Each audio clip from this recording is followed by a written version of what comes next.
Okay, तो welcome to all my viewers. आज से अपना नया यूट्यूब चैनल चालू हो रहा है जिसका नाम है ओम साई समर्थ ट्यूटोरियल।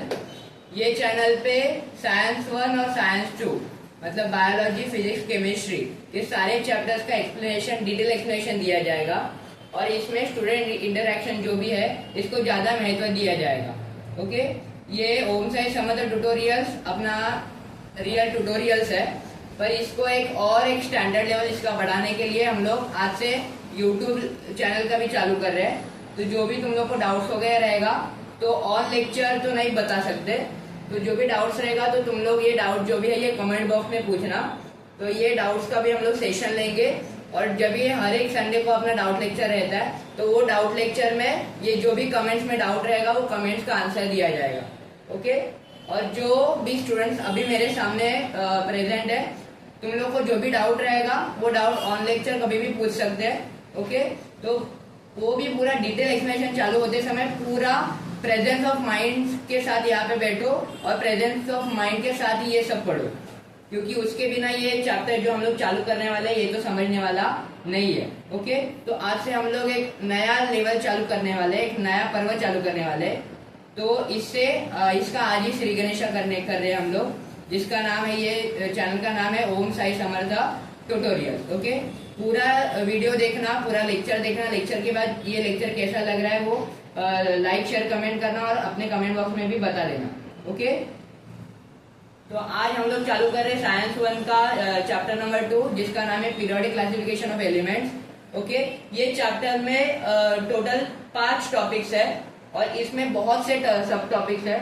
तो इसमें तुम लोग को लगेगा 7th और 8th स्टैंडर्ड का जो भी तुम लोग साइंस का बेसिक सीखा है, सेल नहीं, एलिमेंट्स के बारे में या मॉलिक्यूल्स के बारे में, तो ये सारा यहाँ पे लगने वाला है। तो इसमें सब टॉपिक जो भी है ये क्या है, elements and their classification first, second Dobereiner triads, Newlands law of octave, Mendeleev's periodic table और नेक्स्ट है मॉडर्न पीरियोडिक टेबल। ये सारे हम लोग तुम लोग के जो भी क्या बोलते हैं चैप्टर है, ये चैप्टर में जो भी टॉपिक्स दिया है तो ये सब टॉपिक्स का हम लोग ने एक ही स्लाइड में छोटा सा समराइज कर रखा है। ओके, तो ये चालू कर ऑलरेडी हम लोग ने कौन से चैप्टर्स कवर किए हैं, साइंस 2 लेसन नंबर 1, 2, 3 और साइंस 1 का लेसन नंबर 1 और लेसन नंबर 10 हम लोग ने lesson number 10 already we have covered. और आज से हम लोग चालू कर रहे हैं lesson number 2 periodic classification of element. Okay, explanation पूरा हिंदी और मराठी में होगा।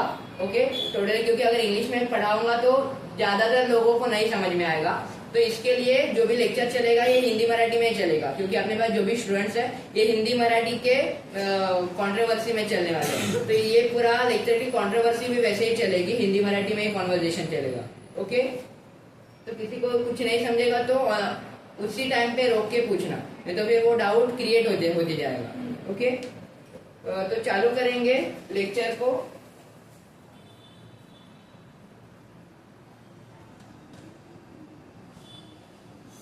सबसे पहला लेक्चर जो नाम है या इस लेसन में जो भी इम्पोर्टेंट है ये है पीरियोडिक टेबल। ये पूरा जो भी लेसन है ये किसके वजह से बना है, only because of periodic table. तो ये पीरियोडिक टेबल क्या है वो समझना बहुत जरूरी है और ये पीरियोडिक टेबल का डेफिनेशन पूछा भी जाता है बोर्ड्स में। तो ये 1 मार्क का क्वेश्चन जो भी है ये इसका यहाँ पे आंसर दे रखा है, what is periodic table. Answer, classification and arrangement of elements is called as a periodic table. Okay, लिख मत लेना, पीडीएफ शेयर किया जाएगा तो उससे लिख लेना। Okay,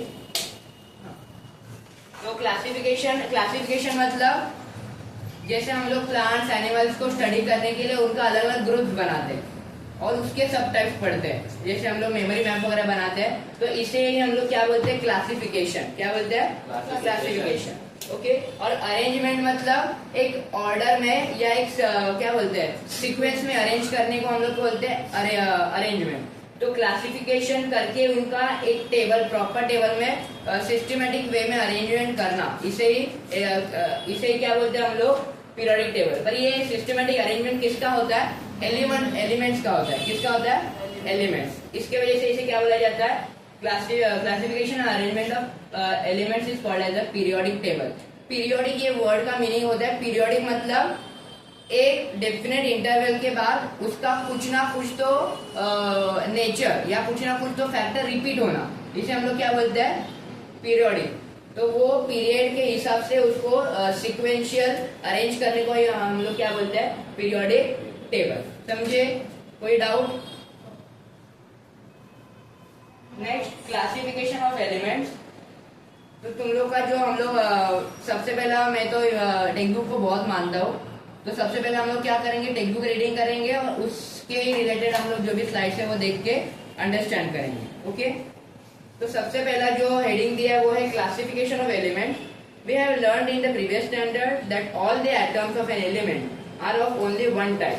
today 118 elements are known to the scientific world. However, around year 1800, only about 30 elements were known. More number of elements were discovered in the course of time. More and more information about the properties of these elements was gathered. To aid the study of such a large number of elements, scientists started studying the pattern, if any, in the vast information about them. You know that in the initial classification of elements were classified into the groups of metals and non-metals. Later on, another class of elements called metalloids was noticed. As the knowledge about elements and their properties went on increasing, different scientists started trying out different methods of classification. तो इसी paragraph को हम लोग slides के through पढ़ेंगे। सबसे पहला क्या पॉइंट है, today 118 elements are known to the scientific world. मतलब आज पूरे साइंटिफिक वर्ल्ड को या पूरे संसार में कितने एलिमेंट्स प्रेजेंट है, 118 टोटल एलिमेंट्स प्रेजेंट है। जो भी हम लोग आज तक एलिमेंट्स पढ़ते आए, तो इसका डिटेल जो नंबर है, टोटल नंबर, तो टोटल नंबर ऑफ एलिमेंट्स कितने हैं, 118 elements. Okay, next,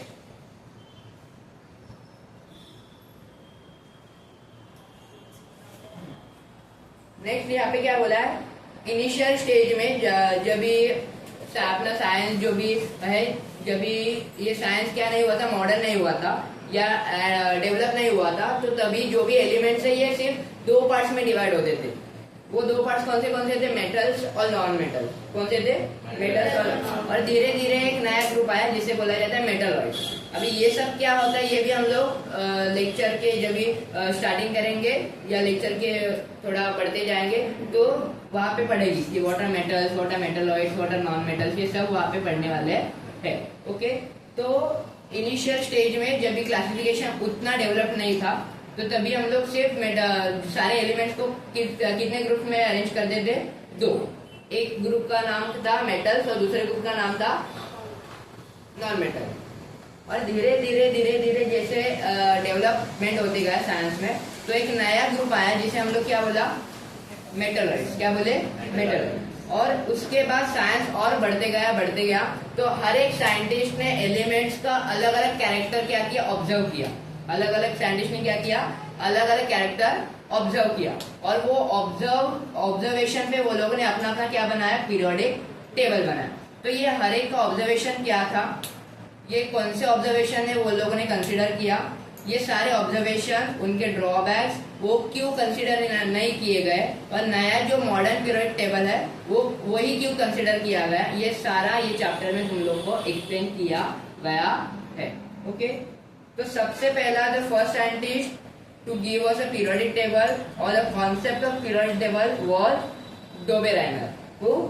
Dobereiner. Okay, तो his method of classification was known as Dobereiner's triads. What? Dobereiner's triads. Okay. In the year 1817, a German scientist Dobereiner suggested that properties of elements are related to their atomic masses. He made groups of 3 elements each having similar chemical properties and called them triads. He arranged the 3 elements in the triad in an increasing order of the atomic mass and showed that the atomic mass of the middle element was approximately equal to the mean of the atomic masses of the other 2 elements. However, all the known elements could not be classified into the Dobereiner's triad. सबसे पहला point क्या है, ये जो भी scientist था ये कौन से ईयर का था, यानी कि ये साइंटिस्ट ने जब भी क्लासिफिकेशन किया तो कौन से ईयर में क्लासिफिकेशन किया, 1870। ओके, तो वो टाइम पे उसने उसका जो मेथड ऑफ क्लासिफिकेशन था उसको बोला गया डोबेराइनर ट्रायड। डोबेराइनर मतलब वो खुद साइंटिस्ट, और उसके क्लासिफिकेशन उसने 3 एलिमेंट्स को लेके क्लासिफिकेशन स्टार्ट किया। इसके वजह से उसे वो 3 एलिमेंट्स की वजह से नाम क्या पड़ा वो क्लासिफिकेशन को, ट्रायड्स। तो वो पूरे मेथड ऑफ क्लासिफिकेशन को आज हम लोग क्या बोलते हैं, डोबेराइनर ट्रायड्स। ओके, नेक्स्ट इसने क्या बोला, properties of elements are related to their atomic masses. मतलब इसका जो ऑब्जर्वेशन था एलिमेंट्स को लेके, तो ये बोला कि प्रॉपर्टीज, एलिमेंट्स के जो भी अलग अलग प्रॉपर्टीज है, फिजिकल प्रॉपर्टीज रहते हैं, केमिकल प्रॉपर्टीज, ऐसे बहुत से प्रॉपर्टीज रहते हैं। तो ये एलिमेंट्स के जो भी प्रॉपर्टीज है, ये सारे प्रॉपर्टी किसको रिलेटेड होते हैं, एटॉमिक मास। हर एक एटम होता है, एटम मालूम है, किसी को नहीं मालूम तो वो भी एक्सप्लेन कर दो, एटम नहीं मालूम है तो मालूम है, नहीं मालूम है, ओके। तो atom is the smallest unit in the scientific world और इन द वर्ल्ड। वर्ल्ड का सबसे स्मॉलेस्ट यूनिट क्या है, एटम। ओके, फिर अलग अलग एटम्स एक होके क्या बनते हैं, मॉलिक्यूल बनते हैं, अलग अलग मॉलिक्यूल बन के एक एलिमेंट बनते हैं, फिर वैसा अलग अलग सब्सटेंस बनते हैं, ऐसा पूरा जर्नी चलती है। तो ये एटम्स मतलब smallest unit of the world. पूरे वर्ल्ड का सबसे स्मॉलेस्ट यूनिट कौन है, एटम, एकदम छोटा वाला। तो ये एटम का जो ये मास रहेगा, जिससे मास और वेट एक्चुअल में बहुत डिफरेंस है, तो उसको समझने के लिए वेट लेके चलते हैं। तो उसका मास, हर एक एटम का मास जो होता है, ये किसको रिलेटेड, उसने बोला कि उसके प्रॉपर्टीज को, अलग अलग एलिमेंट्स का प्रॉपर्टी जो भी है वो किसको रिलेटेड रहेगा, एटॉमिक, उसके एटॉमिक मासेस को। फॉर एग्जाम्पल अगर हाइड्रोजन है तो हाइड्रोजन का प्रॉपर्टीज किसको रिलेटेड रहेगा, हाइड्रोजन के मास को। नाइट्रोजन लिया तो नाइट्रोजन का प्रॉपर्टी किसको रिलेटेड रहेगा, नाइट्रोजन के एटॉमिक मास को। ऐसा इसका ऑब्जर्वेशन था। आगे देखेंगे उसका ऑब्जर्वेशन करेक्ट था या नहीं था। नेक्स्ट है, he made group of 3 elements having similar chemical properties and called them triads। फिर इसने क्या किया, अगर क्लासिफिकेशन करना है तो क्लासिफिकेशन करने के लिए सबसे बेसिक नीड क्या होती है, आपको कुछ तो ऑब्जर्वेशन करना होता है। क्या करना होता है, वो ऑब्जर्वेशन पे बेस तुम लोग कुछ ना कुछ तो उसको क्या कर सकते हो, क्लासिफाई कर सकते हो। तो उसको, उसने जो भी ऑब्जर्वेशन किया, तो वो ऑब्जर्वेशन के चलते उसने ये स्टेटमेंट दिया कि सारे प्रॉपर्टी किसको रिलेटेड है, एटॉमिक मासेस को। उसके बाद उसने जब भी अरेंज किया, वो एलिमेंट को अरेंज करना चाहा, तो तभी उसने स्टार्टिंग में उसने क्या लिया, 3 एलिमेंट्स का ग्रुप लिया। कितना लिया, मतलब 3 एलिमेंट्स लिया और उसका एक ही ग्रुप बनाते गया। अभी ये 3 एलिमेंट्स क्यों लिए, क्योंकि 3 elements having similar chemical property, मतलब ऐसे एलिमेंट्स जिनके केमिकल प्रॉपर्टीज एक दूसरे से क्या हो, सिमिलर हो। कैसे हो, सिमिलर। ओके, तो ये सिमिलर प्रॉपर्टीज वाले जो भी एलिमेंट्स है, ये उसने क्या किए, एक साथ लेके उसको अरेंज किया। ओके, उसका एग्जांपल भी आगे देखेंगे।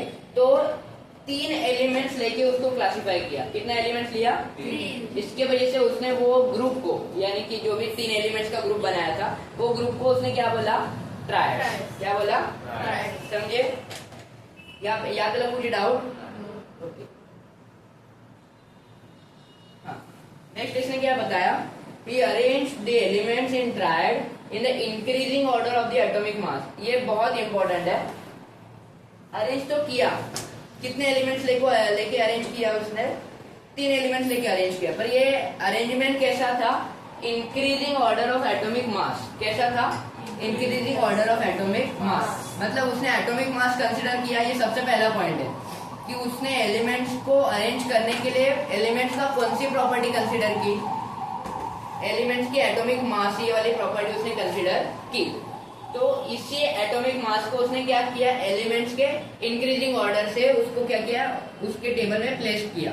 इंक्रीजिंग ऑर्डर मतलब स्मॉलर टू हायर।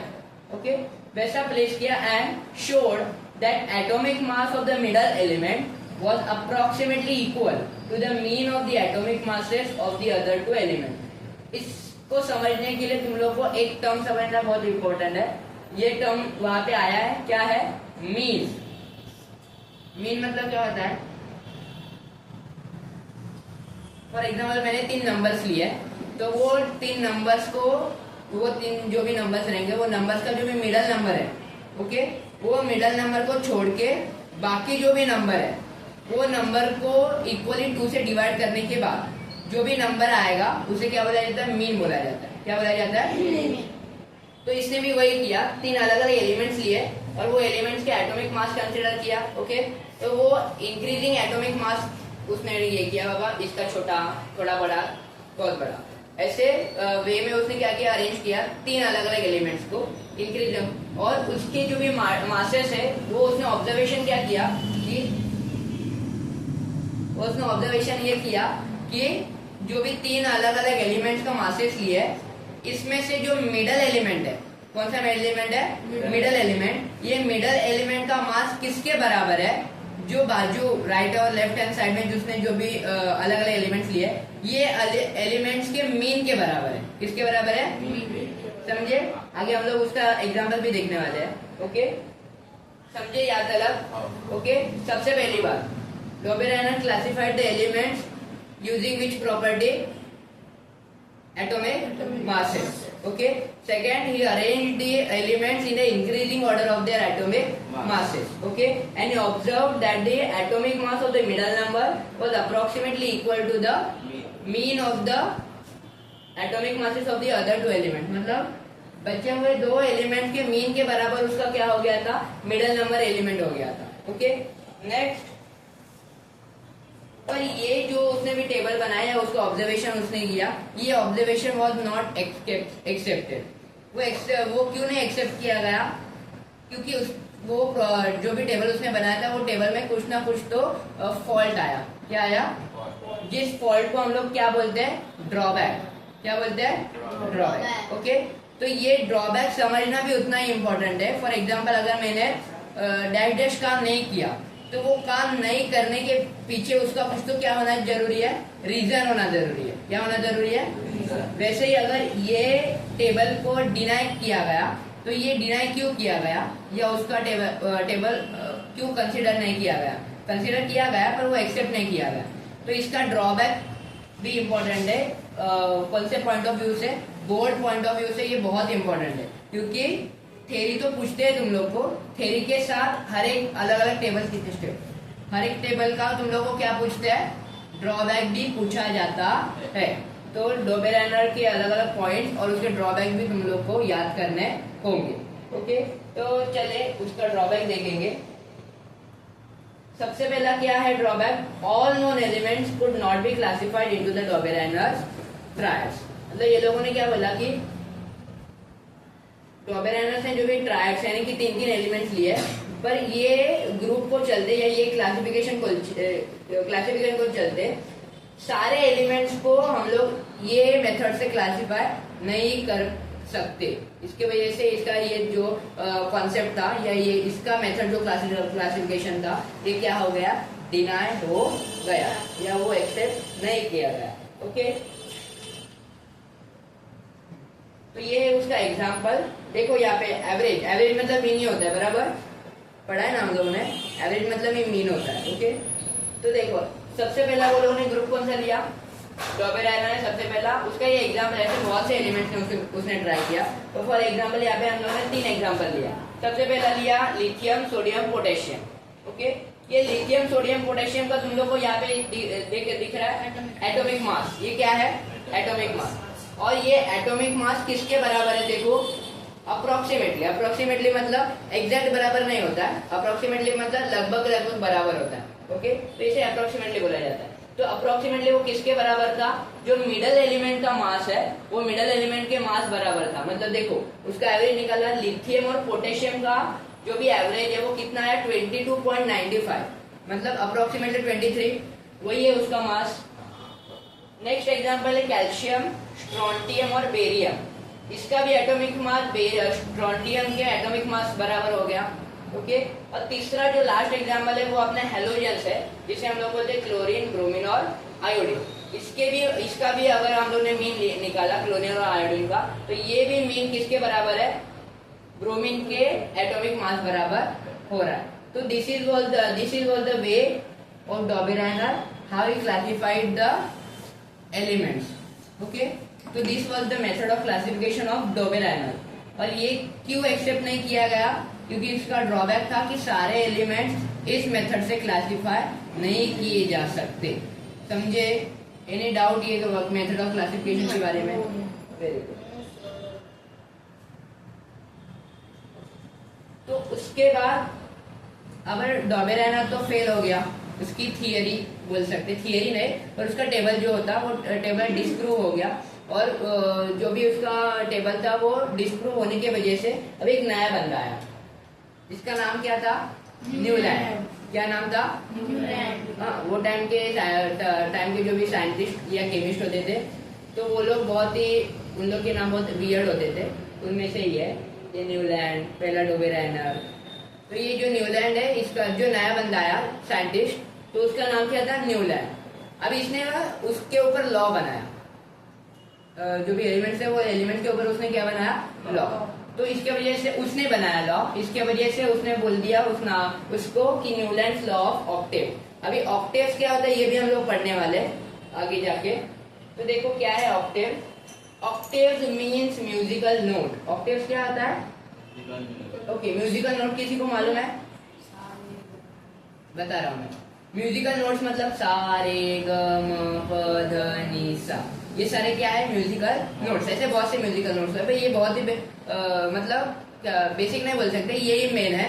इससे अलग अलग म्यूजिकल नोट डिराइव किए जाते हैं। ओके, तो म्यूजिकल नोट जो भी होते हैं, ये म्यूजिकल नोट्स को क्या बोला जाता है? वेस्टर्न लैंग्वेज में। कौन सी लैंग्वेज में? तो ये वेस्टर्न लैंग्वेज में ये क्या बोलते हैं? म्यूजिकल नोट्स को क्या बोला जाता है? ऑक्टेव्स बोला जाता है। तो ये ऑक्टेव्स को क्यों कंसिडर किया या म्यूजिकल नोट को उसने क्यों कंसिडर किया ये भी बताने जा रहा हूं मैं यहाँ पे। The 7 musical notes used in the Newland was do, re, mi, fa, sol, la, ti। अभी ये जो भी तुम लोग पढ़ रहे हो ये क्या है? म्यूजिकल नोट ही है, जो सारे का मैं अपने है इंडियन नोट्स, यही है सारे notes, dough re mi fa sol la ti. Okay, in the year 1866 Newland arranged the elements known at that time in the increasing order of their atomic masses। मतलब अभी न्यूलैंड ने क्या किया? In the year 1866 इसने क्या किया? जो भी एलिमेंट्स वो टाइम पे अवेलेबल थे, क्योंकि एलिमेंट जो भी है ना, जब जितने आज तुम लोग के पास है 118 एलिमेंट, ये सारे एलिमेंट पहले से ही डिस्कवर्ड नहीं है। ये धीरे धीरे जैसे जनरेशन बदलते गया, डेवलपमेंट होते गया, वैसे वैसे डिस्कवरी होती गई, वैसे वैसे अलग अलग एलिमेंट डिस्कवर होते गए, अलग अलग एलिमेंट क्या होते गए? डिस्कवर होते गए। ओके, तो उससे ही चलते डॉबेरेनर के टाइम पे जितने थे उसने उतने सारे को अरेंज करने की कोशिश की। उसके बाद जो टाइम पे न्यूलैंड ने किया इन द ईयर 1866, वो टाइम पे न्यूलैंड के टाइम पे जितने भी एलिमेंट्स अवेलेबल थे उसको उसने क्या कैसे क्लासिफाई किया? Increasing order of the atomic mass. मतलब इसने भी एलिमेंट का कौन सी प्रॉपर्टी कंसिडर की? Atomic mass. ओके, मतलब Dobereiner also classified the elements on the basis of the atomic mass and Newland also classified the elements on the basis of the atomic mass. Okay, तो ये डोरेमी फासोलाटी क्या है ये आगे इस slide में होगा भी, मुझे ध्यान में नहीं है। तो ये डोरेमी फासोलाटी ये अपने सप्तक है, इंडियन जो भी नोट्स है इनके हिसाब से ये क्या है? सप्तक, जिसको हम लोग क्या बोलते हैं? सा रे ग म प ध नि। वापिस सा रिपीट होता है, स्टार्टिंग का ही सा वापिस क्या होता है? रिपीट। तो उसे काउंट नहीं किया जाता है, एक ही बार काउंट किया जाता है। तो ये अपने क्या है? सप्तक। जिसे इंडियन में यही म्यूजिकल नोट्स को जो है इसे हम लोग क्या बोलते हैं? 7 म्यूजिकल नोट्स को इंडियन लैंग्वेज में सप्तक बोला जाता है। इसी सप्तक को वेस्टर्न लैंग्वेज में क्या बोला जाता है? Dough re mi fa so la T. समझे? तो ये तुम लोग को बाहर करना है। अभी ये ऑक्टेव्स को लेके उसने क्लासिफिकेशन कैसे किया वो बाद में देखेंगे, बस सबसे पहले हम लोग को ये जानना बहुत जरूरी है कि उसने भी कौन से प्रॉपर्टी को लिया? एटॉमिक मास के प्रॉपर्टी लेके ही इसने जो भी क्लासिफिकेशन करना था एलिमेंट्स का उसने उसी तरह क्लासिफाई किया है। और इसने भी सारे एलिमेंट्स के मासेस को कैसे अरेंज किया? इंक्रीजिंग ऑर्डर में ही अरेंज किया। Okay, next he found that, अभी इसका ऑब्जर्वेशन क्या है देखो, he found that every 8 element had properties similar to those to the first। मतलब अभी इसने कितने एलिमेंट्स कंसिडर किए? जैसे डॉबेरेनर ने eight a time 3 element consider किए, वैसे न्यूलैंड क्लासिफाइड और considered the element eight a time 8 elements. कितना एलिमेंट कंसिडर किया? 8 एलिमेंट्स। और इसका ऑब्जर्वेशन ये था कि जो भी एथ मतलब 8वां एलिमेंट है, एथ वाला एलिमेंट, उसकी प्रॉपर्टी किसके बराबर है? फर्स्ट वाले एलिमेंट के बराबर है। ऐसा उसका ऑब्जर्वेशन था कि जो भी अपने 8 एलिमेंट्स लिखा है तो वो 8 एलिमेंट से जो भी 8th प्लेस पे एलिमेंट है वो 8th प्लेस पे होने वाले एलिमेंट्स के प्रॉपर्टीज फर्स्ट प्लेस पे होने वाले प्रॉपर्टीज से क्या हो रहा है? मैच हो रहा है, यानी कि सिमिलर हो रहा है। नॉट सेम होते तो वो क्या बोलते हैं, एलिमेंट ही सेम हो जाता, बस सिमिलर हो रहा है, ऐसे उसका ऑब्जर्वेशन था। Next, he called the similarity observed in the 8 and the first element as the law of octave। अब इसके पीछे का मैं तुमने लॉजिक समझा रहा हूँ। सप्तक देखो, सा रे ग म प ध नी, 7 है, और वापस सा क्या हो रहा है? रिपीट हो रहा है। मतलब जो 8th प्लेस वाला सप्तक है या 8th प्लेस वाला म्यूजिकल नोट है, ये 8th प्लेस वाला musical note is similar to the first musical note. Okay, तो ये बंदा जो था वो शायद म्यूजिकल नोट्स को ज्यादा मानता होगा, इसके वजह से उसने ये कंसिडर किया। मतलब यहाँ पे भी क्या हो रहा था, जो भी एलिमेंट्स उसने लिए 8 एलिमेंट, तो 8 एलिमेंट्स का जो 8वां एलिमेंट था वो 8th एलिमेंट के प्रॉपर्टी किसके सिमिलर हो रहे थे?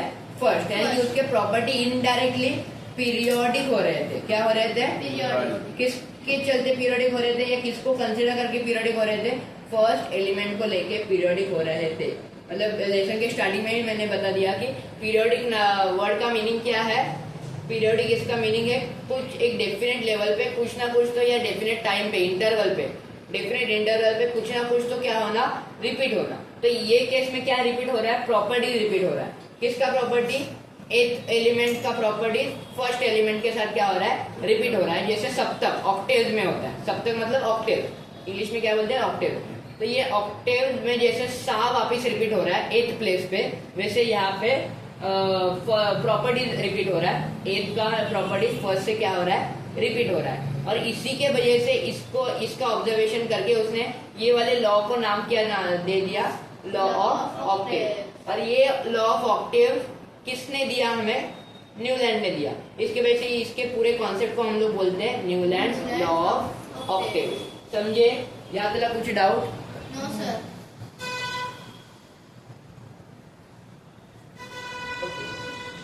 उसके बाद इससे ये भी बोला कि no sorry, this table will not be considered और विल नॉट बी एक्सेप्टेड। मतलब इसका भी जो टेबल था ये भी एक्सेप्ट नहीं किया गया। इस साइंस की एक थोड़ी सी आदत है कि जो एक्सेप्शन है वो भी पढ़ते हैं साइंस में, और साइंस में जो फेल हुआ उसे भी पढ़ा जाता है, जो पास हुआ उसे भी पढ़ा जाता है। तो ये हरकत है, या पहले से ही साइंस में वो पढ़ना बहुत जरूरी है। क्योंकि साइंस क्या बोलता है, जो भी कॉन्सेप्ट तुम लोग पढ़ रहे हो, ये कॉन्सेप्ट का पूरा हिस्ट्री और वो कॉन्सेप्ट का पूरा लॉजिक तुम लोग को क्या होना चाहिए? पता होना चाहिए। और आज तक जितने भी थियरी प्रूव हुए हैं या जितने भी लॉज प्रूव हुए हैं, ये लॉज प्रूव होने के पीछे कितने साइंटिस्ट का ऑब्जर्वेशन हुआ है, कितने साइंटिस्ट का योगदान हो चुका है, ये सारा स्टडी करने के लिए ये फेल्यूर भी दिए जाते हैं। समझे? यस। इसके वजह से ये सब्जेक्ट को क्या बोला जाता है? साइंस। डिटेल में कोई भी सब्जेक्ट को डिटेल में पढ़ना मतलब साइंस। जैसे हम लोग हिंदी में क्या बोलते हैं? विज्ञान। तो जैसे हम लोग ने पढ़ा कि फॉल्ट, कुछ फॉल्ट आते हैं, वो फॉल्ट को हम लोग क्या बोलते हैं? ड्रॉबैक। क्या बोलते हैं? ड्रॉबैक। वैसे ड्रॉबैक को एक दूसरा वर्ड है लिमिटेशंस। क्या है? मतलब कुछ तो बैरियर आया, क्यों कंसिडर नहीं किया गया, तो इसको भी ड्रॉबैक भी बोल सकते हैं, पर टेक्स्ट बुक में ड्रॉबैक नहीं दिया, लिमिटेशन दिया है, तो वही पढ़ेंगे हम लोग।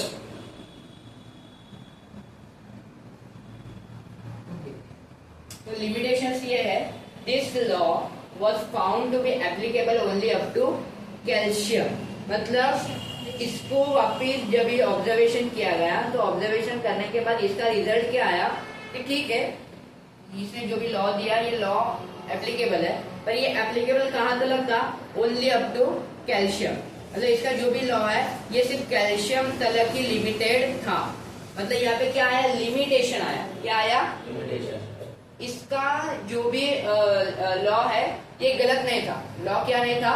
गलत नहीं। इसके वजह से इसे ड्रॉबैक नहीं बोला गया। क्या नहीं बोला गया?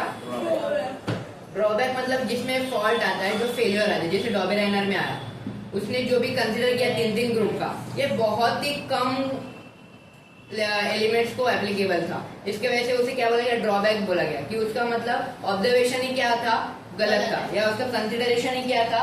गलत था। इसके वजह से उसके रीजंस को, मतलब उसके टेबल को डिनाई करने के पीछे के रीजंस को हम लोग ने क्या बोला? ड्रॉबैक बोला। क्या बोला? और यहाँ पे लिमिटेशंस क्यों बोला? क्योंकि ये लॉ बराबर है, पर ये लॉ को लिमिट एप्लीकेबल होने के लिए एक लिमिट आया है, जो लिमिट है कैल्शियम। लिमिट क्या है? मतलब न्यूलैंड का जो भी लॉ है वो कहाँ तक एप्लीकेबल है? Only up to calcium. तो लिमिटेशन आने की वजह से ये लॉ को बोला, ये लॉ के फॉल्ट को स्टडी करते हैं, तो ये फॉल्ट्स को बोला गया लिमिटेशन। क्या हो गया? तो ऐसे याद करना, ये स्टडी करते समय ना कभी भी रट्टा नहीं मारने का, स्पेशली साइंस, हिस्ट्री सिविक्स मारो, पर साइंस में भी क्या करने का? साइंस का हर एक कॉन्सेप्ट लॉजिकल पढ़ने का। कैसा पढ़ने का? लॉजिकल।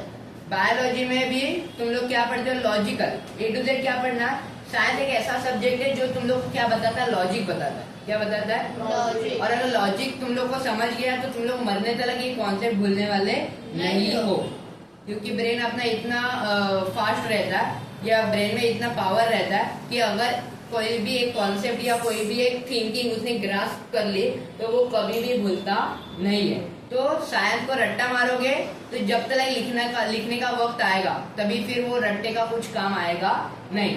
एक थोड़े से टाइम तक वो लिमिटेड रहेगा। ओके, तो अगर समझ लिया तो तुम लोग जब भी बोर्ड का टाइम आता है तो बोर्ड में तुम लोग को सिर्फ टेक्स्ट बैक क्वेश्चन नहीं पूछे जाते, ऑल ओवर टेक्स्ट बुक से क्वेश्चन पूछे जाते हैं। तो वो टाइम पे तुम लोग को ओन वर्ड्स में आंसर्स लिखने आना चाहिए। तो ओन वर्ड्स में कभी लिख सकते हो। अगर रट्टा मार रहे हैं तो डेफिनेटली वो बच्चा वो आंसर को क्वेश्चन नहीं दे पाएगा। अगर उसने समझ लिया है लॉजिकली, साइंस को क्या किया है? लॉजिकली समझ रखा है, तो वो डेफिनेटली क्या कर सकता है? अपने वर्ड्स में उसे लिख सकता है, क्योंकि उसने वो कॉन्सेप्ट को पूरे तरीके से एकदम शिद्दत से उसे क्या किया है? पढ़ा है, समझा है। इसके वजह से वो लिख पाएगा। और समझना ही सबसे बड़ी बात है साइंस में। बिना समझे कोई भी साइंस पढ़ नहीं पाएगा। समझे?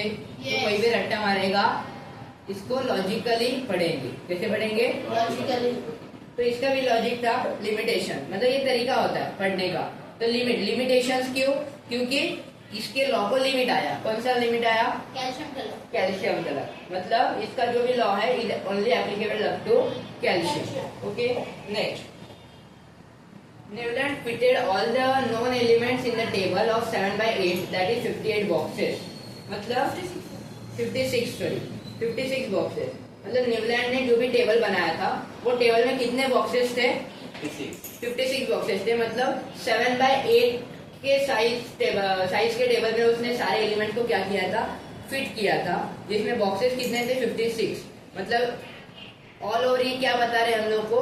उसने कितने एलिमेंट को क्लासिफाई किया? 56 एलिमेंट्स को क्लासिफाई किया।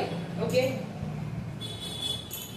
also he placed some elements with different properties under the same note in the octave। मतलब उसके बाद इसका एक थोड़ा सा ड्रॉबैक भी आ गया। ड्रॉबैक क्या आ गया? कि उसने कोई जगह पे या कोई एलिमेंट्स के नीचे ऐसे भी एलिमेंट्स प्लेस किए हैं कि जिनके प्रॉपर्टीज पहले वाले प्रॉपर्टीज से क्या हो रहे थे? से मैच नहीं हो रहे थे, अलग थे। ये ऐसे वाले एलिमेंट भी उसने क्या किए थे? अपने टेबल में अरेंज किए थे। तो वो इसका क्या हो गया? ड्रॉबैक आ गया, क्योंकि उसका लॉ क्या बोल रहा था कि eighth element properties of eighth element is similar to the properties of first element. तो वैसे कोई एलिमेंट्स के लिए ऐसा देखा गया कि कोई एलिमेंट उसने ऐसे भी प्लेस किए थे जिनकी प्रॉपर्टीज मैच नहीं हो रही है। समझे?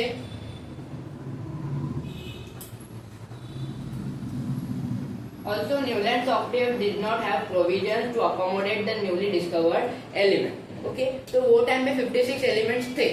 कितने एलिमेंट्स थे? 56। तो उसने 56 एलिमेंट्स के अरेंज किया, पर उसने ऐसी कोई व्यवस्था नहीं की ओके, तो ऐसा इसने कोई मैनेजमेंट नहीं किया कि जो नए एलिमेंट्स आएंगे उसके लिए कुछ रखा जाए, ऐसा इसने कोई भी अरेंजमेंट किया नहीं था, तो वो भी उसका एक ड्रॉबैक हो गया। तो लिमिटेशन समझे, इसके सारे लिमिटेशंस क्या है। सबसे पहला लिमिटेशन क्या है कि Newlands law of octave was only limited और applicable only up to calcium. Okay, next he arranged all the elements in the 7/8 box containing 56 boxes.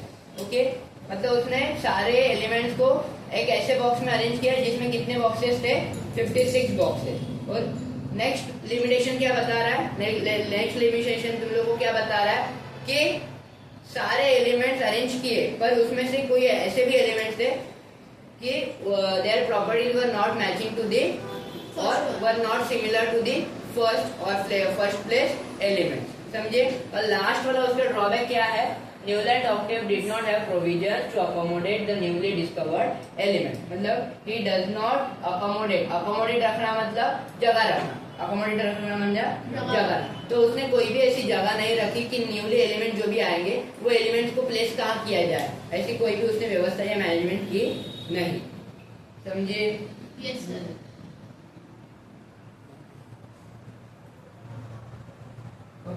Letter discovered elements does not fit in the, यही हो गया ना, नहीं किया मतलब वही कि उसने प्लेस नहीं दिया, इसके वजह से जो नए डिस्कवर्ड एलिमेंट्स आए वो एलिमेंट्स इसमें फिट नहीं हो पा रहे थे, उसको फिर कैसे क्लासिफाई किया जाएगा, तो उसके वजह से इसका भी टेबल क्या हो गया, डिसअप्रूव्ड हो गया। मतलब इसका भी जो लॉ था वो क्या हो गया, फेल हो गया। इनडायरेक्टली ऐसे बोल सकते हैं कि लॉ क्या हो गया, फेल हो गया। समझे। यस।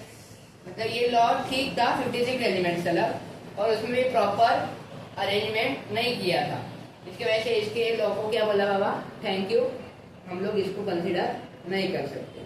समझे। समझ रहे सब कुछ। Yes sir. तो आज का लेक्चर हम लोग यहाँ पे ही खत्म करते हैं। तो एक वापस रिवीजन कर लेते हैं कि हम लोग ने आज क्या क्या पढ़ा। सबसे पहले ये सारे पढ़ने हम लोग को, ये इसमें टॉपिक्स, ये एलिमेंट्स एंड देयर क्लासिफिकेशन, जो पार्ट हम लोग ने आज चालू किया है कि अलग अलग एलिमेंट्स के बारे में थोड़ा सा इंफॉर्मेशन और उनके क्लासिफिकेशन, अलग अलग साइंटिस्ट ने अपने मेथड से कैसे क्लासिफाई किया, ये अलग अलग मेथड्स ऑफ क्लासिफिकेशन आज हम लोग ने चालू किया है। तो इसको बहुत ही धीरे धीरे लेके जाएंगे। ओके, हम लोग का जो भी थीम है या हम लोग का जो भी आइडिया प्लानिंग है, ये प्लानिंग ऐसा है कि तुम लोग का फर्स्ट यूनिट टेस्ट, स्कूल में जो भी फर्स्ट यूनिट टेस्ट होगा, तो ये फर्स्ट यूनिट टेस्ट जो भी है, ये फर्स्ट यूनिट टेस्ट होने के पहले हम लोग अपना फर्स्ट यूनिट टेस्ट का पोर्शन स्कूल शुरू होने से ही पहले क्या कर रहे हैं, खत्म कर रहे हैं। और साइंस 2 जो साइंस 2 है, ये साइंस 2 के सब्जेक्ट का फर्स्ट यूनिट टेस्ट का portion already we have completed. Okay, तो कोई कारणवश कुछ काही कारणास्तव आपण हे जे चॅनल आहे ते लेट चालू केलेलं आहे, तो ये बहुत ही पहले चालू करना था, पर ये कुछ कारणवश वो नहीं कर पाए। तो जो भी अपने हो चुके, ये व्यूअर्स के लिए अपने कि जो भी लेसन हो चुके साइंस 1 के या साइंस 1 के भी साइंस 2 के भी, ये लेसन वापिस आपके लिए लाए जाएंगे। ओके, तो कभी भी जो भी अलग अलग लेसन है वो यहाँ पे किए जाएंगे, और अलग अलग लेसन का जो भी प्लानिंग है, ये अपना प्लानिंग ऐसा है कि हम लोग को फर्स्ट यूनिट टेस्ट का जो भी पोर्शन है साइंस का और बाकी ये सब्जेक्ट का, ये सारा पोर्शन हम लोग को फर्स्ट यूनिट टेस्ट से पहले कंप्लीट करना है। समझे। ओके, तो एज अ प्लान हम लोग ने जैसा प्लान किया है वैसा ही हम लोग करेंगे, और प्लानिंग के चलते ही हम लोग क्या करेंगे, जैसा प्लानिंग किया है वैसे ही हम लोग यूनिट टेस्ट से पहले नहीं, हम लोग स्कूल चालू होने से पहले ही साइंस उनका पोर्शन क्या करने वाले हैं, खत्म करके उड़ा देने वाले। समझे। हाँ, तो ऑलरेडी ये हम लोग फर्स्ट लेसन हो चुका है, तो पहला यूनिट टेस्ट का पोर्शन है लेसन नंबर 1, लेसन नंबर 2 और लेसन नंबर 3। लेसन नंबर 3 तुम लोग को केमिकल इक्वेशंस के बारे में, बैलेंसिंग ऑफ केमिकल इक्वेशन वगैरह, बैलेंसिंग, राइटिंग वगैरह वो सब। तो आज ये लेसन चालू किया है, और ये लेसन का पहला टॉपिक जो है एलिमेंट और क्लासिफिकेशन, ये हम लोग ने चालू किया है, और उसका अलग अलग क्लासिफिकेशन चालू किया। ये थोड़ा सा शॉर्ट रिवीजन कर लेते हैं, और नेक्स्ट लेक्चर देखने से पहले हर एक स्टूडेंट को मेरी गुजारिश है या मेरी क्या बोलते हैं रिक्वेस्ट है कि हर एक लेसन तुम लोग या हर एक लेक्चर को दूसरा पार्ट देखते समय या नया वीडियो देखते समय सबसे पहले वाले लेक्चर का सबसे पहले क्या करो, रिवीजन करो। क्योंकि रिवीजन या एक प्रॉवर्ब है इंग्लिश में, practice makes man perfect. Okay, तो प्रैक्टिस कभी होती है जब भी तुम लोग रिवीजन करते हो। क्या करते हो? रिवीजन। आज मैंने सूर्य नमस्कार मारे और कल मेरी बॉडी बन गई, ऐसे कभी भी होता नहीं है। वही प्रोसेस हम लोग को कंटिन्यू करना होता है। उससे वो अगर कंटिन्यू करेंगे और थोड़ा थोड़ा प्रैक्टिस बढ़ाते जाएंगे तभी बॉडी बन सकती है। वैसे अगर हम लोग को स्ट्रॉन्ग करना है या फिर स्टडी स्ट्रॉन्ग करना है तो तुम लोग को क्या करना जरूरी है? रिवीजन करना जरूरी है। तो नया लेक्चर देखने से पहले या अपना जो भी पार्ट 2 आने वाला है, ये पार्ट 2 आने से पहले आप पार्ट 1 का रिवीजन कीजिए और रिवीजन करने के बाद ही पार्ट 2 देखें तो ज्यादा समझ में आएगा और एक कंट्रोवर्सी लेवल भी रहेगा। और पहले लेक्चर में क्या हो रहा है, आज के लेक्चर में क्या हो रहा है, ये सारा तुम लोगों को समझ आएगा। समझे? तो एक शॉर्ट रिवीजन कर लेंगे कि अगर तुम लोग को भी रिवीजन नहीं कर पाए तो दूसरा लेक्चर देखने से पहले ये लास्ट वाला रिवीजन वाला पार्ट भी देख लेना। ओके, तो सबसे पहले हम लोग ने जो भी टाइटल है, जो टाइटल को समझा कि क्लासिफिकेशन ऑफ, क्या टाइटल क्या है अपना? Periodic classification of elements. तो ये पीरियोडिक क्लासिफिकेशन कैसे किया गया? पीरियोडिक टेबल के हेल्प से किया गया। कैसे किया गया? पीरियोडिक टेबल के हेल्प से किया है। तो ये पीरियोडिक क्लासिफिकेशन का मीनिंग क्या होता है? ये पीरियोडिक का मीनिंग होता है कि कुछ तो रिपीट होना आफ्टर ए डेफिनेट इंटरवल। तो ये डेफिनेट इंटरवल के बाद इसका कुछ ना कुछ तो रिपीट होना। तो ये वाले लेसन के केस में क्या रिपीट हो रहा है? प्रॉपर्टी रिपीट हो रहा है। क्या हो रहा है? प्रॉपर्टी। तो इसके वजह से इसे बोला गया कि पीरियोडिक क्लासिफिकेशन ऑफ एलिमेंट्स। तो सबसे पहला ये जो भी लेसन जिसके ऊपर है, तो ये पूरा लेसन है पीरियोडिक टेबल के ऊपर। तो ये पीरियोडिक टेबल क्या होता है? Classification and arrangement of the elements is called as the periodic table. सारे एलिमेंट्स का क्लासिफिकेशन और arrangement in a proper sequence is called as the periodic table.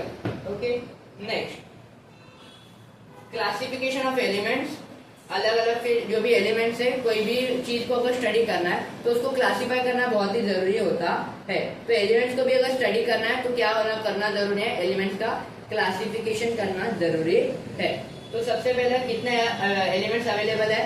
118 elements available है।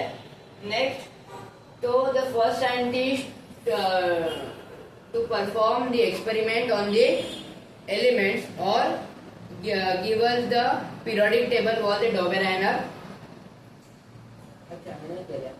This type of classification was given by the German scientist Dobereiner in the year. तो इसने जो भी classification किया ये कौन से ईयर में किया? 1870। ओके, और इसका जो भी ऑब्जर्वेशन था, ये ऑब्जर्वेशन क्या बोलता है? Properties of elements are related to the atomic masses. मतलब जो भी एलिमेंट का प्रॉपर्टीज है ये किसको रिलेट करता है? हर एक एलिमेंट के एटॉमिक मास को रिलेट करता है। जैसे हम लोग ने एग्जांपल में ले लिया कि अगर हाइड्रोजन है तो हाइड्रोजन का प्रॉपर्टीज जो भी है ये किसको रिलेटेड होगा? उसके एटॉमिक मास से। नाइट्रोजन लिया तो नाइट्रोजन का प्रॉपर्टी किसको रिलेटेड होगा? उसके एटॉमिक मास से। तो यही इसका ऑब्जर्वेशन था। नेक्स्ट, उसके बाद he classified all the elements in the form of और in the group of 3 elements. In the group of 3 मतलब इसने कितने एलिमेंट्स कंसिडर किए एट अ टाइम क्लासिफाई करने के लिए? 3 एलिमेंट। और 3 एलिमेंट्स लेने के वजह से उस वो वाले ग्रुप को, वो एलिमेंट के ग्रुप को उसने नाम क्या दिया? ट्राइड। ओके, नेक्स्ट, ओके, इसका अरेंजमेंट कैसा था? तो सबसे पहला इसमें जरूरी होता है कि प्रॉपर्टी, उसने क्लासिफिकेशन करने के लिए प्रॉपर्टी कौन सा यूज किया?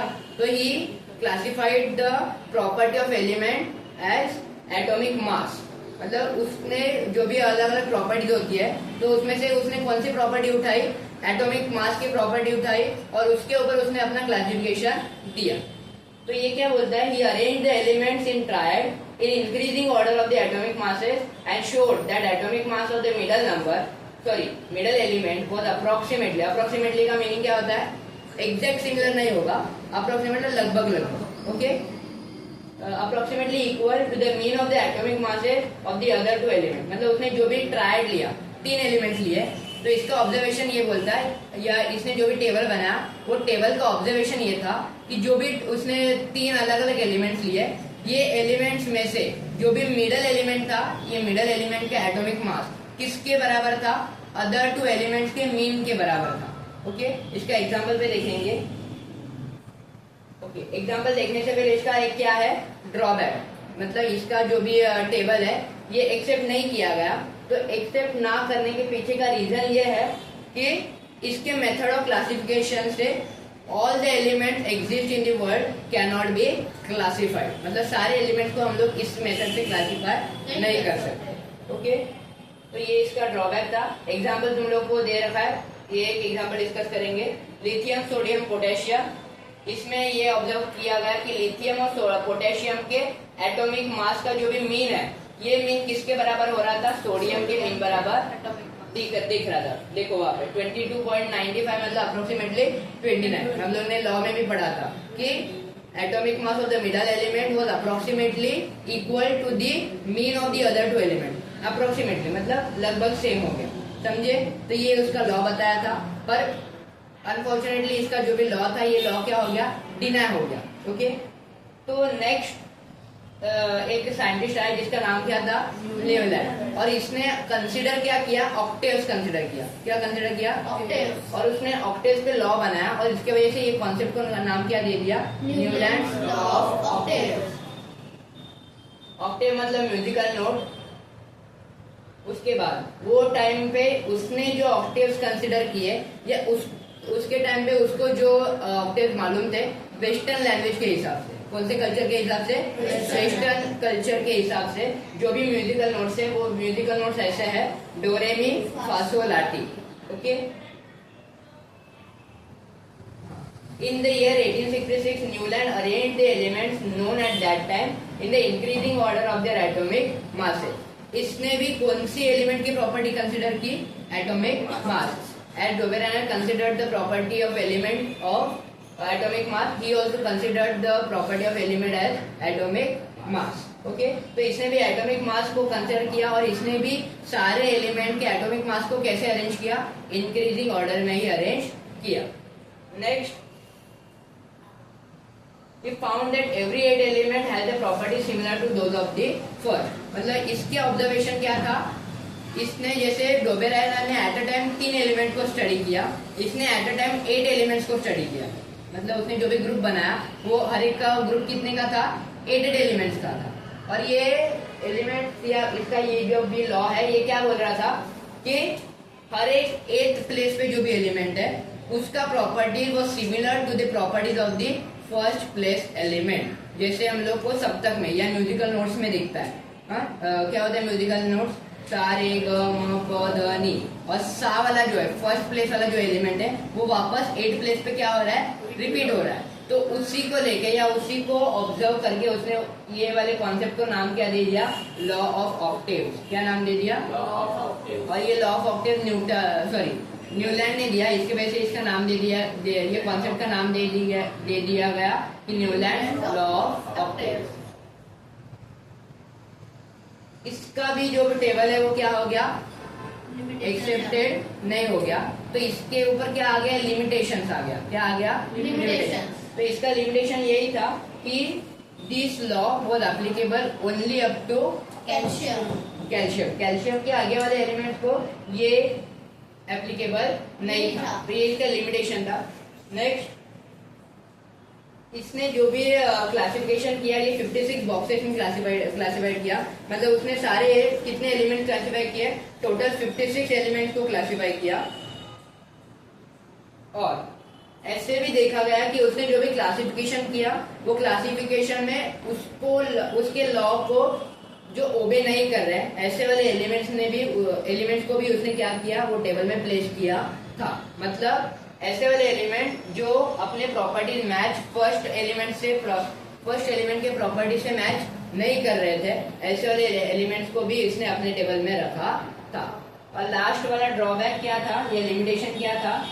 यही था कि octave did not have provision to accommodate the newly discovered element, मतलब नए एलिमेंट के लिए उसने कोई भी जगह अपने टेबल में नहीं रखी थी, और उसके वजह से as a result of this new element discovered element does not fit in the Newlands law of octave. उसकी वजह से नए जो भी एलिमेंट्स आए वो उसमें फिट नहीं किए गए, समझे। इसके बाद तो इसके बाद आज का लेक्चर क्या हो रहा है, खत्म हो रहा है। नेक्स्ट लेक्चर जो भी चालू होगा, ये नेक्स्ट लेक्चर के पहले तुम लोग क्या करके आओ, सबसे पहला टेक्स्ट बुक रीडिंग करो, मतलब उससे ज्यादा समझ में आएगा। उसके बाद रिवीजन करके ही सेकंड पार्ट देखो, उसके या नहीं तो तुम लोग को कोई भी जो भी कॉन्सेप्ट नया लेने वाले हम लोग, ये तुम लोग को समझ देगा नहीं। तो इसके वजह से जो भी है वो रिवीजन करके आना, और उसके बाद ही पार्ट 2 देखना या लेक्चर नंबर 2 देखना, ओके। और नेक्स्ट तुम लोग के जो भी डाउट्स रहेंगे लेक्चर के चलते हैं, लेक्चर में जो भी तुम लोग को डाउट्स आए वो डाउट्स नोट डाउन करना, और वो सारे डाउट्स तुम लोग कमेंट बॉक्स में पूछो। तो सारे डाउट्स का जो भी आंसर है वो हर एक वीक के एंडिंग में, यानी कि on the day of Sunday, ये सारे डाउट्स का आंसर दिया जाएगा। तुम लोग के सारे डाउट्स का आंसर दिया जाएगा, और वो डाउट्स किसका था ये भी बताया जाएगा, मतलब उसको भी वो जो भी अपना व्यूअर है या कमेंटर है उसको समझेगा कि अपना डाउट इन लोगों ने कंसिडर किया है, ओके। और आपका जो भी डाउट है वो लिख के लाओ, वो कंसिडर किया जाएगा। सारे डाउट्स हम लोग क्या करेंगे, सारे लोगों के लिए यहाँ पे डिस्कस करेंगे, समझे। लेक्चर कैसा लगा ये कमेंट में लगना देखना, और अगर वीडियो अच्छा लगा, लेक्चर अच्छा लगा तो लाइक करो, शेयर करो, और ज्यादा से ज्यादा लोगों को, अपने फ्रेंड्स को जो भी अभी 10th स्टैंडर्ड में गए हैं, ये सारे लोगों को फटाफट शेयर कर देना, क्योंकि ऑलरेडी पोर्शन आगे जा रहा है। तो जो भी नया है अपना दोस्त है वो भी पीछे नहीं रहेगा, तो उसको भी शेयर करो, सब्सक्राइब करो अपने चैनल को, मतलब जब भी नए नए नोटिफिकेशंस आएंगे तो नए नए वीडियोस डाले जाएंगे, तो ये नोटिफिकेशंस आपको सबसे पहले मिलेंगे। तो इसके वजह से नोटिफिकेशंस के लिए आप सब्सक्राइब करो, और बाजू में बेल बटन भी दबा दो, समझे। ओके, तो मिलेंगे नेक्स्ट लेक्चर में। आज के लिए दरबार बरखास्त। Thank you sir.